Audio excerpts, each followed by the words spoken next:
In January 2024, King Charles III stood before cameras at a London cancer centre, reached out his hand to a patient he had never met, and held it.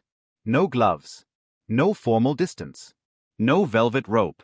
The moment lasted less than 30 seconds. But anyone who understood royal history recognized exactly where that instinct came from. Because that gesture did not originate with Charles. It originated with a 19-year-old girl who walked into St. Paul's Cathedral in 1981 and spent the next 16 years quietly dismantling every rule the palace had ever written about how royalty was supposed to behave.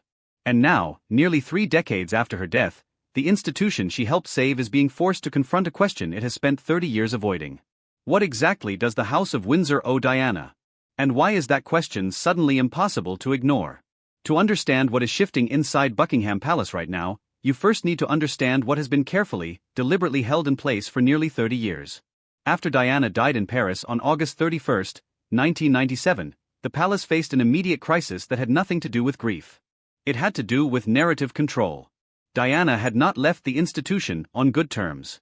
The 1995 Panorama interview, watched by 23 million people in the UK alone, had been a direct assault on the monarchy's credibility. She questioned Charles's fitness to be king. She named his relationship with Camilla. She described the palace as an institution that had systematically worked to isolate and undermine her. The palace's response to her death was famously misjudged. The flag at Buckingham Palace remained at full mast. The royal family stayed in Balmoral. The public, already grieving, grew furious. What followed was a masterclass in institutional damage control. Diana was repackaged. The people's princess. The global humanitarian. The fashion icon. Her memory was honored through careful, controlled channels, through her son's public statements, through annual remembrance, through the occasional sanctioned documentary. But she was kept strictly separated from the official story of the crown itself. The reason was not complicated. Acknowledging Diana's full impact on the institution meant acknowledging something deeply uncomfortable. It meant acknowledging that the modern monarchy, the accessible, emotionally present, publicly engaged version of the crown that exists today, was not the product of Charles's vision or ancient royal tradition. It was largely the product of hers. That admission carried risk. It complicated the narrative around Charles. It invited scrutiny of how the institution treated her during her lifetime. It risked making Camilla's position feel more contested in the public imagination. So the wall went up. And for nearly 3 decades, it held. Until now. To understand why that wall is cracking, you have to go back and look honestly at what Diana constructed between 1981 and 1997. Not the fairy tale. Not the fashion spreads. The operational architecture. July 29, 1981. 750 million people watching globally. Diana stands before the Archbishop of Canterbury and deliberately omits the word obey from her wedding vows. It is a detail that barely registers in the press coverage, which is consumed by the 25-foot silk train and the crowd stretched the length of the mall. But that omission was a declaration. It announced that Diana understood her role differently than the palace expected her to. She was not arriving as a passive ornament of state continuity. She was arriving with her own interpretation of what the job was supposed to be. The palace would spend the next 16 years learning exactly how serious she was. Before Diana, the physical grammar of royal public life was defined by distance. Royals passed through crowds. They accepted handshakes from gloved officials. They nodded from carriage windows. The barrier between the sovereign and the public was not merely physical. It was philosophical. The mystery and authority of the crown depended, in traditional thinking, on a certain unreachability. Diana dismantled that philosophy within months of her marriage. She crouched to meet children at eye level. She broke from formal receiving lines to speak directly with people in crowds. She made eye contact and held it. She touched people, not the perfunctory touch of obligation, but the extended, present, fully attentive touch of someone who was genuinely there. Senior courtiers were alarmed. Palace officials privately described her behavior as undignified. She was counseled, repeatedly, to maintain appropriate royal distance. She ignored them. Repeatedly. And the public responded in a way the palace had never fully anticipated. On April 9, 1987, Diana arrived at the Middlesex Hospital in London to open Britain's first purpose-built AIDS treatment unit. This requires historical context to fully appreciate. In 1987, AIDS was not simply a medical crisis. It was a social catastrophe wrapped in almost incomprehensible levels of fear and stigma. Much of the public genuinely believed, despite scientific evidence to the contrary, that the virus could be transmitted through casual physical contact, through touch, through shared air, through proximity alone. Politicians were reluctant to engage with it. The press treated it as a story about moral failure rather than medical reality. Patients were dying in social isolation, abandoned by families, fired from jobs, refused service in restaurants and hospitals. Diana walked into that ward, sat down beside a dying man, and shook his bare hand. No gloves. No mask. No hesitation. In front of an international press corps whose cameras captured every second. What happened in the following weeks is one of the most documented examples of a single symbolic gesture shifting mass public understanding of a health crisis. Newspapers that had been running stigmatizing coverage began publishing photographs of the princess holding the hands of people with AIDS. Public understanding of transmission routes, that casual contact was not a risk, began to shift in measurable ways. She did not hold a press conference. She did not issue a statement. She sat on a hospital bed and held someone's hand. And the world watched. In January 1997, 8 months before her death, Diana traveled to Angola with the Halo Trust, a humanitarian organization working to clear landmines from active conflict zones. She walked through fields that had not been fully cleared. She wore body armor. She met survivors, children and adults who had lost limbs to mines buried years earlier by a war that had technically ended.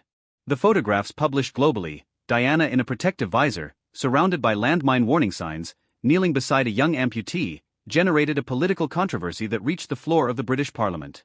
Government ministers publicly criticized the visit as inappropriate interference in foreign policy. One Conservative minister dismissed her as a loose cannon. The Ottawa Treaty banning landmines was signed 10 months later, in December 1997. 122 countries were initial signatories. Diana did not live to see it. She died 4 months before the signing ceremony.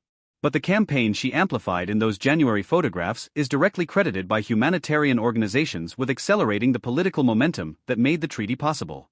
Here is the central irony of the palace's 30-year approach to Diana's memory. Publicly, the institution kept her at arm's length.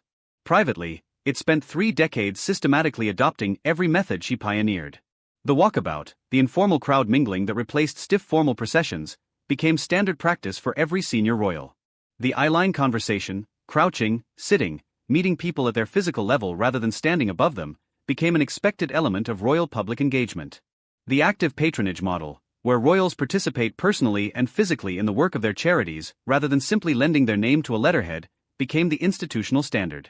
The willingness to engage publicly with stigmatized, uncomfortable, politically sensitive social issues, HIV, mental illness, addiction, homelessness, rather than confining royal attention to safe, uncontroversial causes, became the defining feature of royal public life in the 21st century. None of this was acknowledged as Diana's contribution. It was quietly absorbed, standardized, and presented as organic institutional evolution. But the lineage is not subtle for anyone who looks directly at it. When Prince William launched the Heads Together mental health campaign in 2016, he was applying the exact logic Diana demonstrated in 1987. Use the visibility of the crown to walk into a stigmatized space, and the stigma begins to shift. When William visited Centrepoint with his own children, as Diana had brought him and Harry to sleep at a London homeless shelter as children, he was deliberately passing on his mother's methodology to the next generation. When Catherine, Princess of Wales, sits on the floor of a children's hospital ward, makes direct eye contact with a frightened child, and holds a conversation as if the cameras are not there, she is executing the operational template Diana created. The institution absorbed the revolution. It simply never admitted where the revolution came from. Which brings us to 2026, and to what is now shifting inside Buckingham Palace.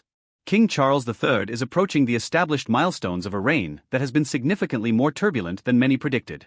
His own health challenges, the continuing fallout from the Duke and Duchess of Sussex's departure from royal life, and the sustained public question of whether the monarchy is relevant to a younger generation have created a specific institutional pressure. The case the palace has been quietly building, that the modern crown is not a relic but a living, adaptive, genuinely useful public institution, requires a foundation. It requires a story. And the honest version of that story cannot be told without Diana. Not because of sentiment. Not because of anniversary commemoration. Because the methods that make the monarchy defensible to a modern public, the accessibility, the emotional directness, the willingness to engage with human suffering rather than observe it from a distance, those methods have a specific origin point. They began in 1981 with a 19-year-old who omitted a single word from her wedding vows and spent the next 16 years proving she meant it. For Charles to formally acknowledge this is not simply an act of personal generosity toward the memory of his former wife. It is an act of institutional honesty that the palace has owed the public for 30 years. There is a dimension to this story that goes beyond the institutional. Prince William is now 43 years old. He has spent his entire adult public life navigating the space between two inheritances. From his father, he inherits the crown, the constitutional weight of the monarchy, the formal responsibilities of sovereignty, the long, disciplined preparation for a reign that may still be decades away. From his mother, he inherited something different. Something less official but, arguably, more operationally significant. He inherited her blueprint. The understanding that the monarchy's survival in a democratic, media-saturated, skeptical modern world depends not on its distance from ordinary people, but on its willingness to close that distance. To show up not just symbolically but physically. To engage not just formally but humanly. William has carried that blueprint quietly, deliberately, and without making explicit constant reference to its source. But the work he has done, on mental health stigma, on homelessness, on environmental crisis through Earthshot, is structurally identical to the work Diana did between 1987 and 1997. Same logic. Same mechanism. Different generation, different causes. The reconciliation now taking place within the palace is not only about honoring the past. It is about William being able to lead the future with the full story of his inheritance acknowledged. Not just the constitutional inheritance from his father, but the methodological inheritance from his mother. A monarchy that can tell that complete story honestly, that can say, yes, this is where we came from, this is who helped shape what we are, is a monarchy that stands on more honest, more durable ground. In January 2024, King Charles reached out and held a stranger's hand in a cancer ward. The gesture was so instinctive, so unremarkable within the context of modern royal behavior, that it barely generated comment. That unremarkableness is itself the story. 30 years ago, that gesture was radical. It was the kind of thing that made palace officials anxious and courtiers whisper about dignity and appropriate distance. It was the kind of thing Diana did, and was criticized for doing, and kept doing anyway. Today it is simply what the royal family does. It is the baseline, the standard, the expected operational practice of a 21st century monarchy. The question of whether King Charles will formally, publicly, extensively honor that origin point is, in one sense, a question about personal generosity and historical honesty. But in a deeper sense, it is a question about whether the institution is finally mature enough to tell the truth about itself. About where it came from. About who helped save it. About the 19-year-old who walked into a cathedral in 1981, deliberately left a single word out of her vows, and spent the next 16 years quietly changing everything. The wall of silence held for nearly 30 years. What happens when it finally comes down is a story worth watching very carefully.